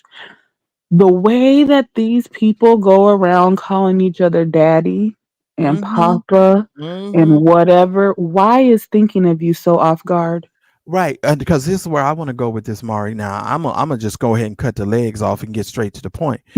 The black church has over feminized men, period. Now, Rose, if you want to have a conversation, let's have a conversation.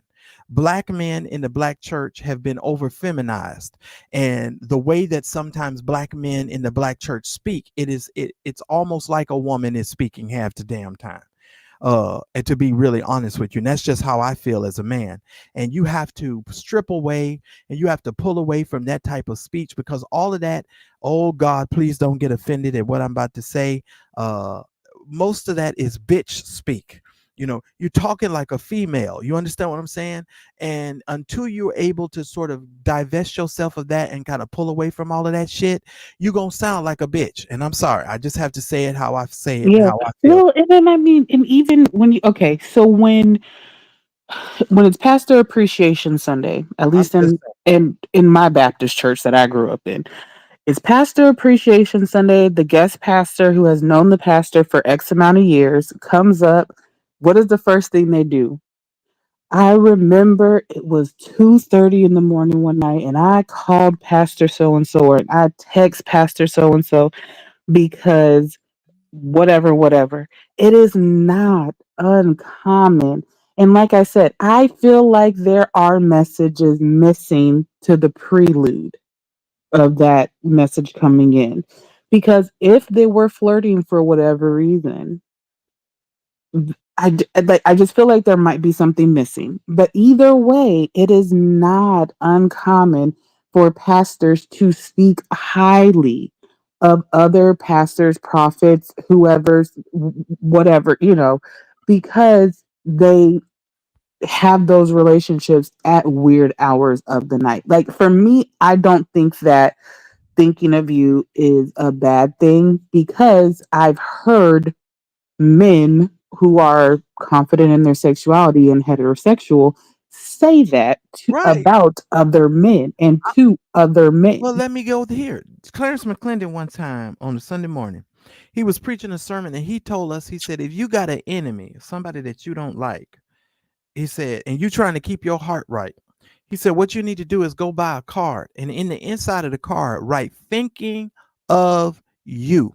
He said, now you don't have to tell him what the hell you thinking about and what you really thinking. He said, but just go ahead and send off the card and tell him I was thinking of you. So we don't even know whether TD Jakes was thinking something good or whether he was thinking something bad. He could have been thinking something where he was pissed off at Manasseh, because to tell you the truth, that's what Clarence preached and told us one Sunday. If you got an enemy and the enemy has been getting on your damn nerves, go buy a card and write on the inside of the card, thinking of you. That's what he told us to do one Sunday morning. I swear to God, I cannot make it up. And I was like, and I just laughed it off. I thought it was pretty funny myself. Right, right, You know, right. but Just you don't know how I was thinking yeah, about you, but I'm thinking about you. but I'm thinking about you. That's exactly what he said, and I will never forget it. And I was like, "Oh man, this is some funny crap."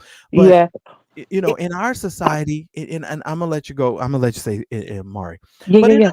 but in our society, you know, it's like I don't know what's going on. I really don't know what's going on. It's like one little thing, people twist it and turn it into something totally else, and now you're left having to try to explain your way out of a situation that you was never thinking in the first place. You understand what I'm saying? It's Yeah. like, you're like digging yourself out of a hole that you didn't even know you were standing in the first place. And so you don't, you're kind of standing and you don't really know where to go and what to do. But Rose, I understand your point, and I Yeah, and that's fine. Exactly. We totally understand that. Like, and if we're being quite honest, I think we've all most of us have said it over the past however many months all this started. No one is saying that he's a perfectly straight man. I right, don't think any of us have ever said that. right, But in general, in context of just like Marcellus has his example, I have also seen the example of, middle of the night phone calls, text, or whatever amongst preachers because they understand each other. In this case, it was led to believe that, there was some sort of bond that was formed between Manasseh and Jakes or whatever that was supposed to be father son related. So if that's the case, Bishop Jakes clearly has no issue with loving a man who he did not birth and accepting them as a son. correct, We don't know if it necessarily was sexual or if it was, let me reach out to my son because I have not talked to him. Because Larry did say that Manasseh and George and Archbishop were on the outs at the time. correct. And on top of that, he said he took pictures of even more messages that he has yet to put out. And I wonder why. They either don't exist or they don't really show the narrative that he wants to push. They don't corroborate what he is trying to do to the larger picture here. Now, Rose, I appreciate you saying these things. Yes, Southern Breeze, true. My man should not be sending another man that kind of a text. Well, Rose, I think that you're looking at this from a different vantage point than the rest of us happen to see, and just for the sake, and I love you and appreciate you, Rose. I just completely disagree with your assessment. I think that your assessment is limiting. I think that your assessment it this is one of the reasons why heterosexual men have a very tough time showing love to other men and Mhm. to other people in their family, because they're going to be judged by the things that they say and how they say certain things. So they always have to have such a stoic kind of attitude and position. And this is one of the reasons why a Bendigo showed up on Vincent's live and couldn't even laugh and couldn't even smile, because God forbid you smile just because the man Right, he was just so serious, like, yeah, ooh. But you yeah, it's just because I mean, like I said, we don't know the extent of the relationship with Jakes and Manasseh. Neither one of them has outwardly said that it went one way or the other, if it was mentorship, father sonship, whatever. But my uncle will text my brother, "Hey, I was just thinking about you."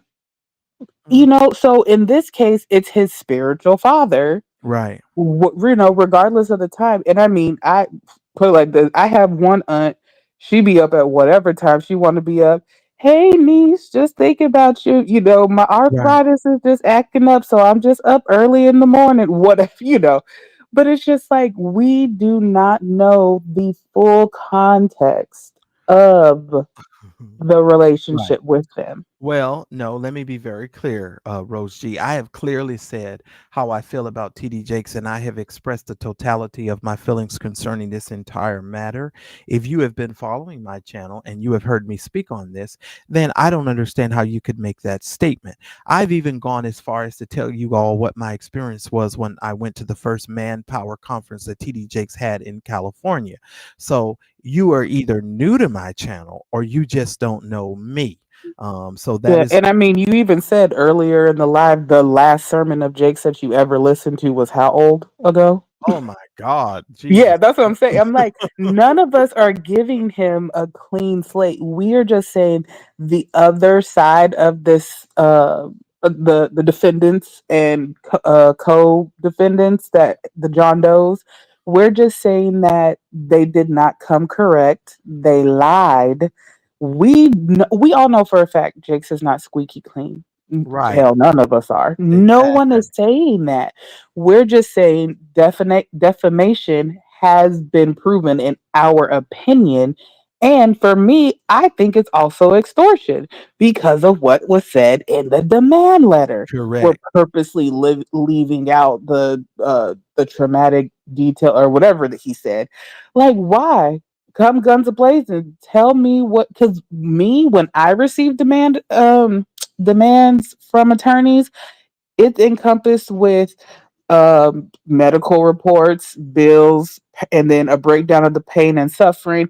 Oh, because of this, I couldn't perform with my wife, so I also want to claim loss of consortium, et cetera, et cetera, et cetera.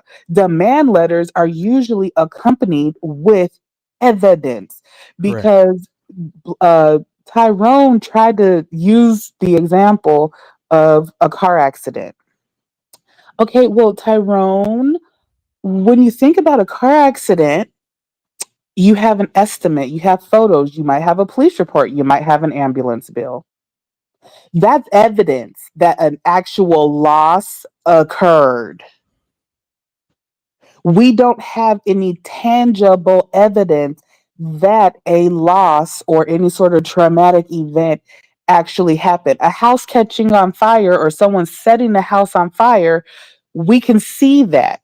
And if someone did it intentionally and they caught the culprit with all of the gasoline and the matches in their back seat, Right. that is probable evidence. Like we're looking for the evidence. And all of the affidavits that were submitted as evidence have been debunked. Timelines, all of that has been debunked. Where the people were when these things allegedly occurred. Like Tyrone honestly is doing a disservice to the legal field with the way that he handled this case from day one. They Yeah. couldn't even get their filings right. He couldn't even petition right to be legal representation. The judge gave them a warning shot.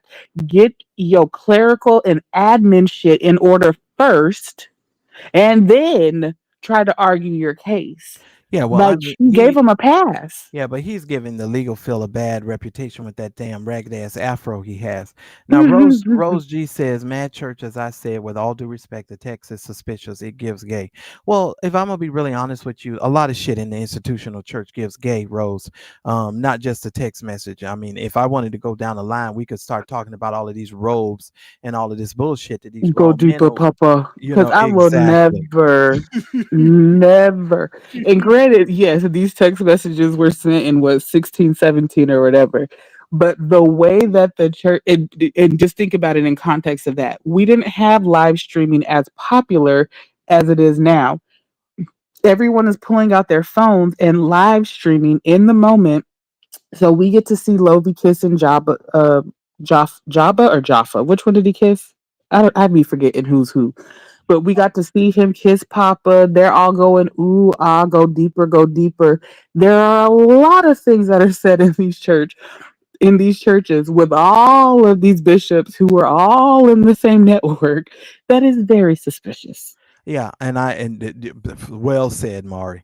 I just have a difficult time with the whole thing. So in this particular live, I guess we're gonna deal with we're dealing with the Blackburn law letter, but I'll leave it there for this particular situation. But I'll just simply tell you this, Mari. It leads and lends to me a completely disharmonious line of truth, and that these men were so disjointed in their understanding of the story that they were trying to concoct. It almost seems as if they did it on a whim, and they just decided to just put this information out here because there is no harmony to this. If you look at it, the letter is off, the affidavits are off, the age is off, everything about this case is off. And I do not see the judge in himself saying, you know what, I'm just going to go ahead and let all of you go and go your separate ways. Even though you've ran this man's reputation and stuff down into the mud, I'm just going to go ahead and let you guys go. And we're not going to further or, pursue this in court. No, I believe that TD Jakes has a right to his day in court. I do believe that he has a right to confront his accusers. I do believe, Mm-hmm. because let me just tell you, because this is some gray area that we are in America right now. People are just allowed to say things, even though it is not truthful, it is not facts, and they're just allowed to put the stuff out in the media to just tarnish your reputation and say whatever, and you never get your day in court. Because if you really want to know the truth of this, even if TD Jakes wins this in court, you're going to have people all out in the street saying he did this to Duane Youngblood.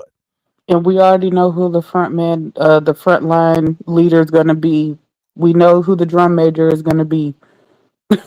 And I do believe that TD Jakes' team, and this is just my opinion, they need to go after the overzealous blogger. They need to go ahead, because he's been out here for over 2 years saying this ridiculous mess. Duane Youngblood, I think, got caught up or swept up into a tsunami of bull, and Mm-hmm. because he got swept up into this tsunami of bull and working with these people, I think that it is imperative that they go ahead and pursue some type of legal action, and not, and I know people are gonna say, well, Marcel is only because you hate Larry. No, it's not because of that. It's literally because what they have done is so diabolical and it is so wrong. It should not be allowed to stand. Period. Period. Right. And I mean, from the moment he linked with him and got off of that live, that website was up. He talking about he's not trying to get money. He's not trying to do this.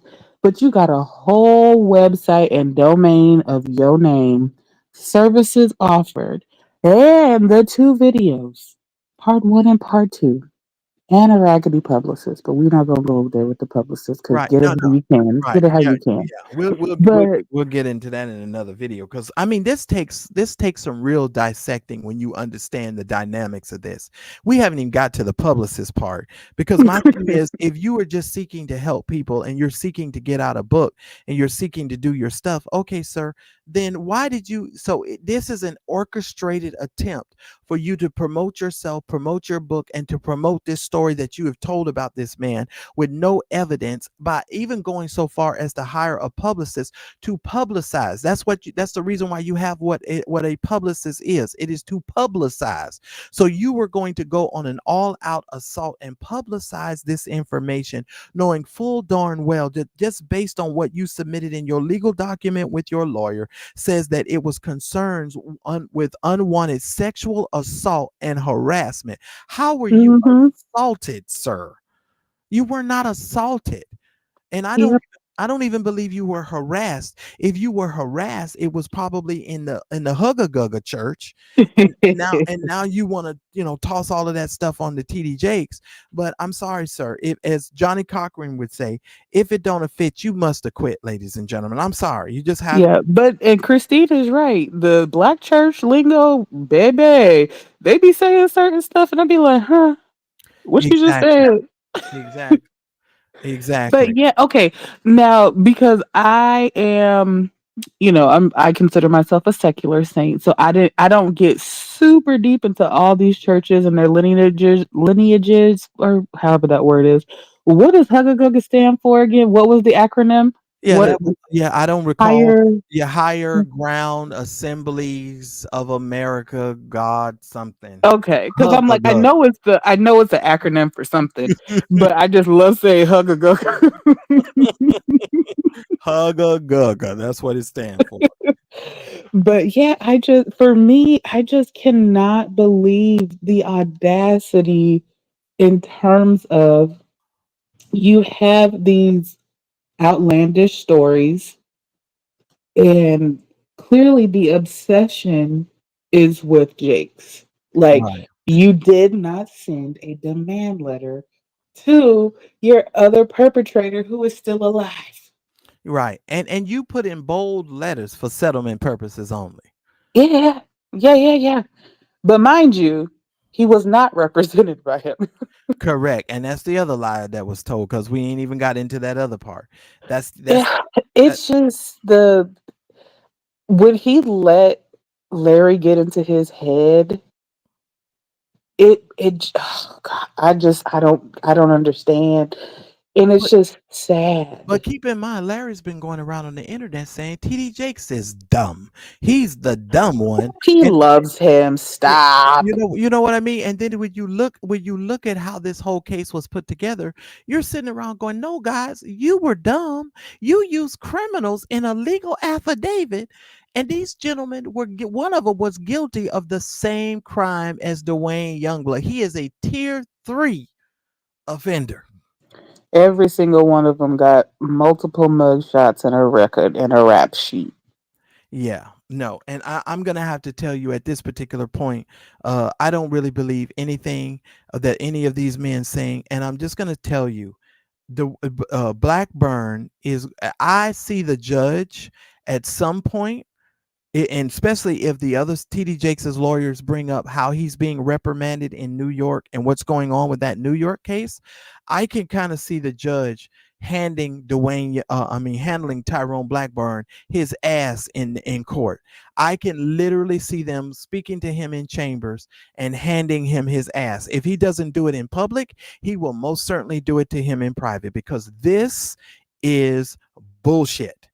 That's what I'm just like, for him to be doing such a disservice to his client. And I think someone had said it earlier, he's definitely not doing his due diligence. But for him to be doing such a disservice to not only his client, but to think that this judge is dumb and the judge didn't see through, it's like clearly the judge is dropping hints, but he evened the playing field. He said, "No, we're not going to expedite what your requests are, Team Jakes. Let me allow this um inexperienced team to get their wits about them. Let me try to get them on the right path. I'm not gonna play biased because the judge very well could have played biased and been like, okay, granted, because he wants to hurry up and scoot it along. But the judge clearly gave warnings to both parties. Don't be overzealous. Team Jakes, I'm not granting this. Y'all got one more time to test my patience with these long stories. You're limited to X amount of pages in your response. Put everything else in your evidence because ain't nobody got time to read. How long was that response? A Oh, hundred something. oh my God. Yeah, Let's not like even go in there. pictures, just the pictures. And this is me in front of the church. Ridiculous. Ridiculous. And you guys, when I come back from Arizona, before the judge makes his final decision, I don't know how long it's going to take the judge. So I'm going to wait till after Duane Youngblood files his last response, his last opportunity, and then I'm going to come out with another video. And what we're going to actually discuss, I'm going to take you all the way back, and we're going to come all the way forward. We're going to discuss from the beginning of the filing. We're going to take it in its sequential order. We're going to take the demand letter first, and then we're going to take everything going forward because y'all remember Tyrone wasn't supposed to be his lawyer anyway. Remember? Yep. So this whole thing has been a whole wishy-washy kind of situation. I'm gonna tell you this is going to be quite interesting. And just being me, all I anticipate is some additional story time. They're gonna put a whole lot of emotions with this. This is going to be another thing to try to pull at your heartstrings. I just Um, want them to give us a timeline. Give us a concrete timeline. Because we still haven't gotten one, but Jake's was able to put a good. Oh, okay, that's what it is. But yeah, yeah, Jake's was able to put together a good timeline for them to help them out. right. Like, hey, shaping up a little bit. I know your timeline better than you. And which is a shame. Uh, but I mean, come on. I mean, what else can you say to this? This has been so atrocious. But they're gonna make their rounds on social media. They're gonna keep telling this story and trying to convince the world that Youngblood is telling the truth, and TD Jakes is a liar and a essayer and all of this other kind of stuff. And like I said before, Rose G, if you're still listening and around, I've clearly said that TD Jakes is not innocent. I've clearly said that I do believe that TD Jakes have done some things in his past. I Just not this. Right, and I definitely have said I don't agree with how he said things about the Eddie Long situation. I've Yep. definitely communicated I did not appreciate the way that he handled Jesus, talking about Jesus was the product and all of that other stuff. So as far as being biased, you're either new or you're not paying attention, because I have clearly told you I don't listen to the man. He's not one of these people that I listen to. So I'm coming from a totally different position. I'm talking about the evidence that's been presented to us. And as far as I'm concerned, hey, Lynn Pearson, the evidence is bull. Yeah, and then even I can't remember who had said it to let to follow up to Rose. Even with their I received a threat from Jermaine, they chopped off messages. It's a known fact that the people on this side like to tweak messages to look the way they want them to look. So that message aside, his sexuality aside, it don't matter. Exactly. What's happening in this case is Youngblood, his and his band of bandits lying. Yeah, and they have lied, and we have seen them clearly lie. And ladies and gentlemen, regardless of how you feel about TD Jakes, the fact of the matter is you just want to bring things into the context of the actual case and conversation. Because I've clearly explained to you how I feel about the man. So void of that, just handling this case, my personal opinion is this: if you are guilty of something and somebody brings an allegation and they bring you to court, you have to prove what you are saying. And thus far, we have not seen a shred of evidence that what Duane Youngblood has said is true. We've not seen anything that Richard Youngblood said is true. Climbing on the back of Richard Youngblood, and just based on what I've learned over the last maybe 4 years, that means he considered you a bottom and he was the top. Hello, I've been listening to y'all. Uh, Uh-huh. Well, and look what Dion just said. Now he tried to pay Larry again. so he actually said that? He won't stop. He won't stop. He just won't stop. Oh When my I tell God. you I would have shut my mouth, because how many times did they need to say the podcaster Wow. and the Larry Reed live show? How many times do they need to drop hints to him that they sick of his shit? Wow. This is amazing. This is amazing. That must be that one person in Jake's camp that always reach out to him. He must be talking about a usher. That must be somebody from the church that let people in and Baby, out the it's doors. probably. And my thing is, if it, I will forever say, if it is someone's in Jake's camp, it's a setup so they can keep him talking. Right. I wouldn't trust not nan phone call from Potter's house, TD this, I don't care. I wouldn't trust a call from Torre, Sarah, Cora, nobody. Mm. Anyone affiliated with that man, I'm not trusting that phone call because it's Yeah. a setup. Yeah, it most certainly is. I am in shock right now. I'm sorry. I'm pausing again. Doggone it. Uh, Because what? this whole day has just been like it's just this whole day has been something. We got hit with the documents yesterday. Today I'm just like, Lord, help me process this, because I've actually, you know even when I disagree with a preacher or pastor that I work. Oh, it was an old video. Okay. I thought he had said it again. I thought he said it again like recently. Because, yes, we have heard him say it before. Whew, I thought he said it again today. Lord, I was Lord, about to yeah, I say, know, right? Oh whew. my God, this guy said, "Ain't nobody reaching out to Larry Reed." I agree with that, Christine. Uh, if they are, they're reaching out to him so he can go join the circus because he always loved to walk the tightrope. You know what Baby. I'm saying? I mean, this man is something else. But okay, whatever. If you agree with Whew. that, and I'm just gonna tell you, first of all, I'm mad that St. James didn't go live because I just wanted to help him out I tonight. know. I He has had put been on there, I fed. said, so are we the side chick or the main chick tonight? Yeah, he Clearly, just we did was the side chicks tonight. it.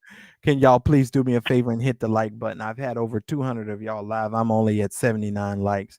Can we get this up Mm-mm. to at least like 120, 125 likes? I would really appreciate it. And if you guys are supporting the channel tonight, please make sure that you do so. If I can get at least 6 or 7 of you guys to send $12, that would be a benefit to the show and to the program. Where is that information? I told you I'm 3, 4 beers in. I gotta go have my other beer because I ain't even had that other one. But yeah, just He make said, "No, I just need one more." oh, I gotta have one more. This has been tough. I ain't gonna lie. This today has been really tough for me. And I'll be honest, so another reason why this day has been very tough for me, because I've been meditating about love, LOVE. Um, Mm-hmm. you guys have been over here with this Valentine's Day and love and all this lovey-dovey stuff. And so when that started happening, I start meditating and thinking about love. And I'm gonna end my show by telling you this, Mari.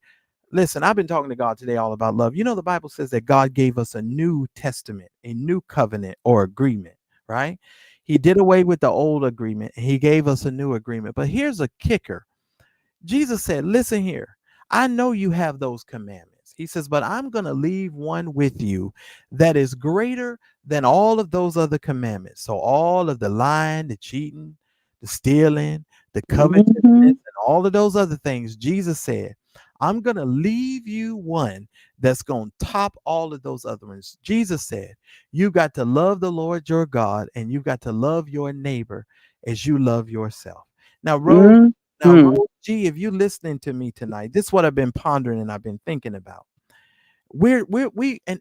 Spiritually, some of us have made a turn that a lot of you have not yet made.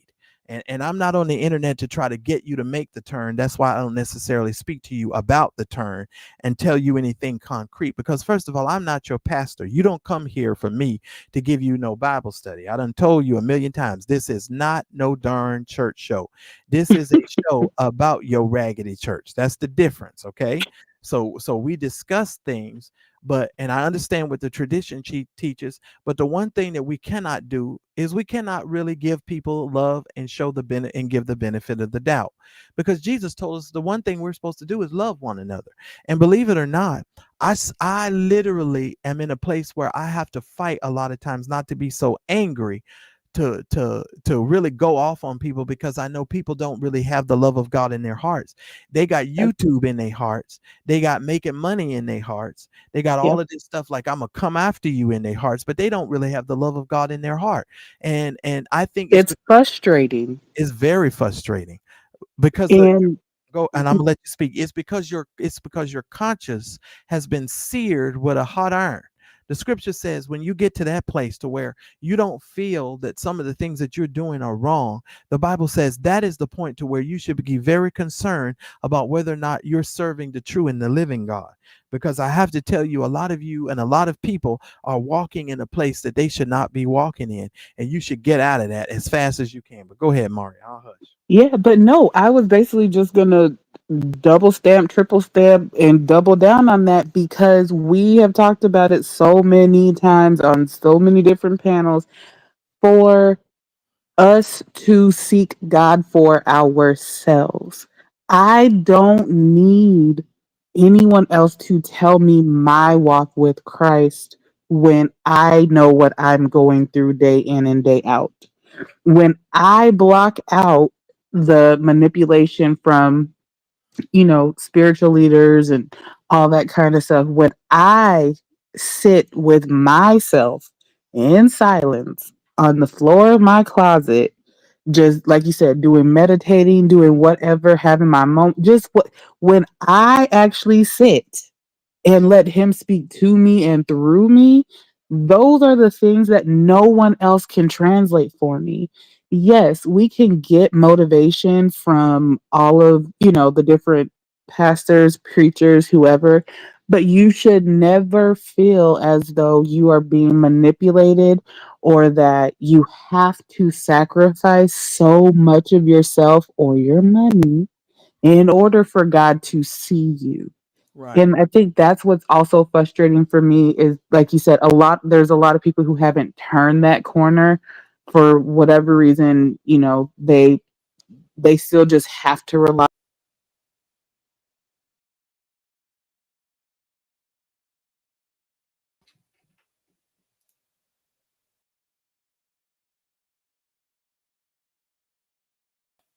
What is going on? Oh Lord. I don't know what just happened, Mari, but it knocked you out. Oh, I still see myself here. Oh, Does anyone else you're see? fine. I don't know if they could hear you though, because it knocked you out.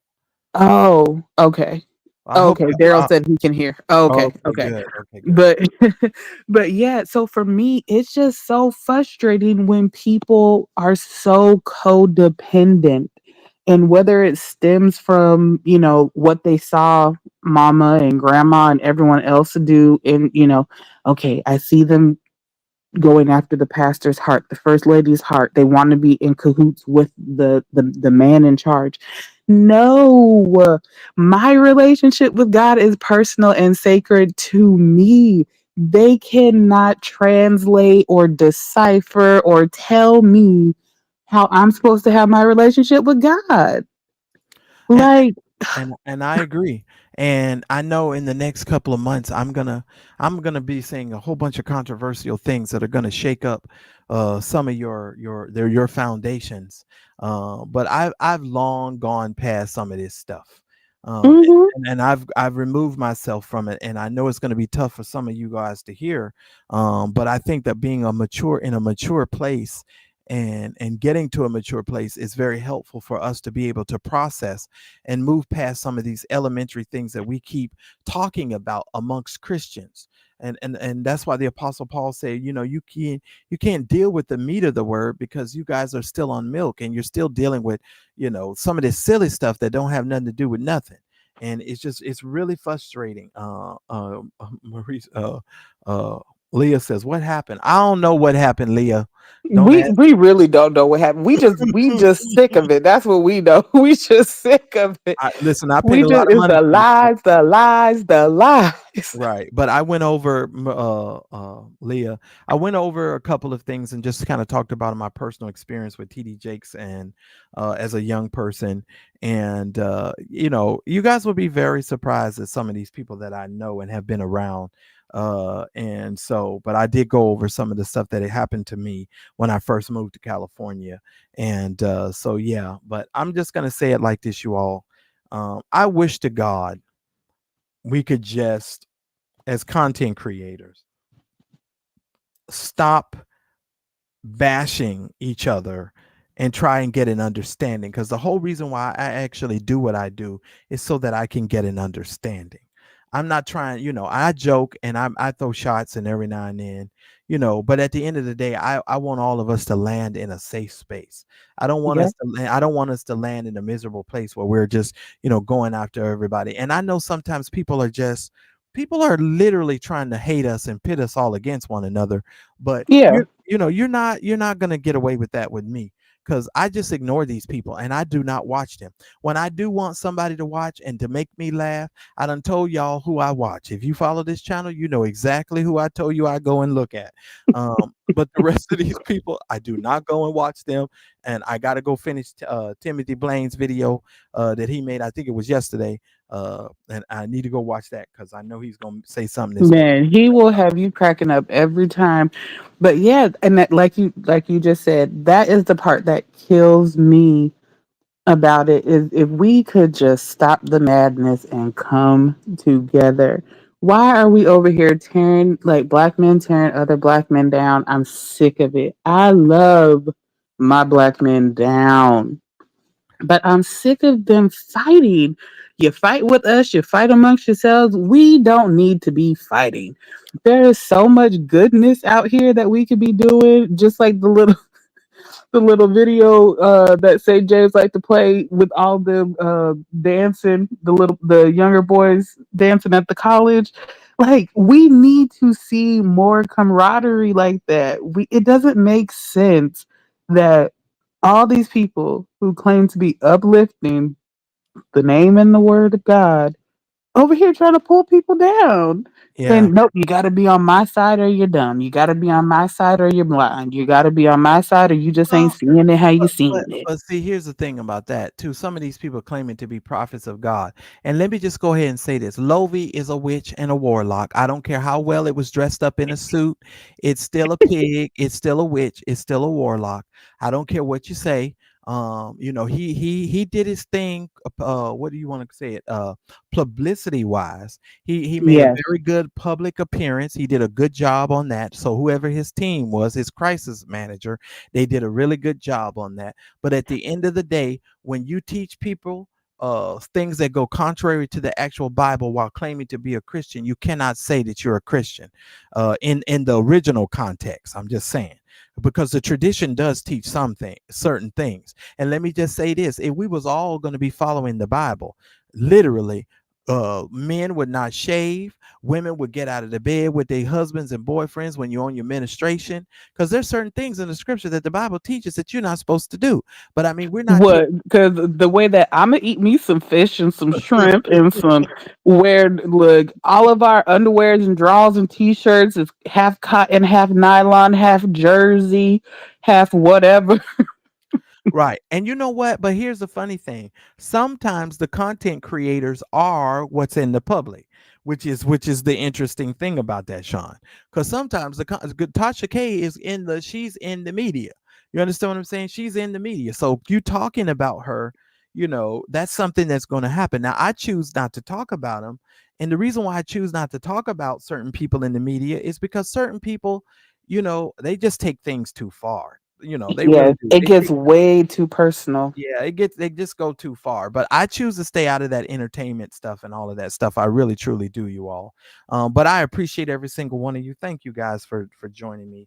Can y'all please hit the like button? I'm still at 87 likes, and I didn't stop or demand anybody to hit the like button. Right, what is y'all doing? I Wake know, up, right? wake up! You done fell asleep. Hit the like button and go back to sleep. Right.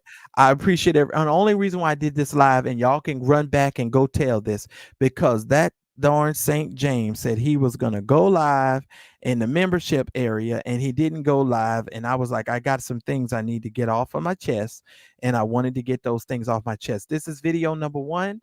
And we're talking about the appearance letter, the preservation notice, and the offer for settlement that Tyrone Blackburn sent to Duane Youngblood, as well as Duane Young, on behalf of Duane Youngblood, for Bishop T.D. Jakes. And so that's what I talked about on this particular instance. You guys get ready, because I'm gonna be doing a lot more of these late night lives too, by the way. And if you haven't joined, make sure you get you a membership, because I think I'm a lot more transparent, in my private membership, and I can say certain things that I don't want to say out in the public. And Yeah, and and go tell St. James we ain't the side chicks. We ain't the side chicks. He right. should have done that to us. That is so funny, because that's truly how I felt. I was like, I'm sitting here waiting. I'm like, I said, you know what? I'm gonna go get me a beer. I'm like, okay, I'm sitting here waiting. I'm like, okay, I don't want no wine. And then I was like, okay, I need to go get something to eat. So I went and got me a sandwich and some beer. And I was like, okay, let me just eat my sandwich and drink my beer. And I said, okay, I'm gonna do that. But that is hilarious. But Right. I'm just like, dang, he I over here, he done left us. I know. And y'all pray for Vincent. Because I'm gonna tell you right now, that Lovey, I don't trust Lovey. And I don't trust his juju. And I don't know, he might have, Baby, you know, them he teeth, that smile, that voice. you know, Ooh, he wooed him. I said, oh, Lord, he got him. Look, and you can listen. You can already tell because he over there. He uses the accent. I love the Lord Jesus, and the Lord Jesus has done so much for me and my kids and my brother. I put my ID in my brother's back pocket so my brother could get the health care, and I wanted them to think he was me, and so that they would go ahead and operate on my brother, and so my brother was, and you guys have done a bad thing, man, because that's my brother and I love him, man, and I don't understand. Listen, it's the same thing with Benny Hinn. Why do you think Benny Hinn made so much money? It was the accent. Oh my, oh the Lord Jesus. And why do you think what's her name? Catherine Kuhlman. I can take you to the very spot where the Lord Jesus. It's a hypnotic thing. They know Baby, what they're doing. when he sat down in those first few words, I said, "Oh, he's hypnotized." I literally said, "Oh, he's hypnotizing people." Let me tell you, they know what they're doing. And I'm not hypnotized by it. I Listen, would- listen. Me either. When you tell me the angels uncalled you on your phone and left a voicemail, and then you get to play it back for the rest of us talking about, "Yeah, go downstairs and treat the water to get to me." I'm like, okay, I see what you're doing. And Look, Angels and the Chipmunks showed up. You hear me? They showed up. yeah, I'm not. No, I'm not falling for it. So y'all pray for Vincent because I'm gonna tell you right now that juju is strong, and Vincent is over there. He couldn't tell us some things because we were in the private live. He tried to explain some things, and I'm still gonna have to go back and watch that live because I'm like, that didn't really make sense either. I'm still got to wrap my head around that. I'm like, okay, Vincent, I don't really know what you're trying to tell us here. But if you got it, Mari, you'll be able to tell me that in the Instagram post. But I I didn't. halfway got it, but I do feel like there was a little hypnosis. I'm not gonna lie to you.